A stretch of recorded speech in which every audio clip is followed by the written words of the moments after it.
राहुरीत धडक कारवाई, अपहरण करून 10 लाख खंडणी मागणारी टोळी जेरबंद, एलसीबीची शौर्यपूर्ण मोहीम. अपहरण खंडणी रॅकेटचा पर्दाफाश, एलसीबीने 4 जणांना पकडले, 2 फरार, 1,19,000 रुपयांचा मुद्देमाल जप्त. राहुरी तालुक्यात घडलेल्या धक्कादायक अपहरण आणि खंडणी प्रकरणाचा अखेर पर्दाफाश झाला असून स्थानिक गुन्हे शाखेच्या पथकाने 4 आरोपींना जेरबंद केले आहे, तर 2 आरोपी फरार आहेत. आरोपींकडून 1,19,000चा मुद्देमाल जप्त करण्यात आला आहे. दिनांक 13 ऑक्टोबर रोजी फिर्यादी बापूसाहेब गागरे हे ड्रायव्हरला घेण्यासाठी वाकडी येथे जात असताना पांढऱ्या 4 चाकीतून आलेल्या गुंडांनी त्यांचा पाठलाग करून निळवंडे कॅनलजवळ जबरदस्तीने अपहरण केले.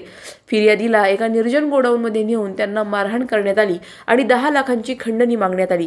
पैसे देण्याचे आश्वासन मिळाल्यानंतर आरोपींनी फिर्यादीच्या डोळ्याला पट्टी बांधून शनी शिंगणापूर फाट्याजवळ सोडून दिले. या गंभीर गुन्ह्याचा तपास स्थानिक गुन्हे शाखेचे निरीक्षक किरणकुमार कबाडी यांच्या मार्गदर्शनाखाली पथकाने सुरू केला. तांत्रिक विश्लेषणानंतर आरोपी ओम ठोंबरे, अजय हुलावळे, सोन्या उर्फ आदित्य गागरे आणि साई ढवळे यांना कोथरूड पुणे येथून ताब्यात घेण्यात आले, तर रामेश्वर उर्फ राया आणि रोहित रुईकर हे आरोपी फरार असून त्यांचा शोध सुरू आहे.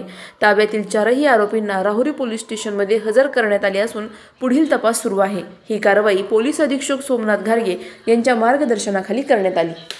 अधिक माहितीसाठी स्टार इंडिया 1 न्यूज पाहत रहा. चॅनलला सबस्क्राईब करा आणि अशाच अपडेट्ससाठी बेल आयकॉन दाबा.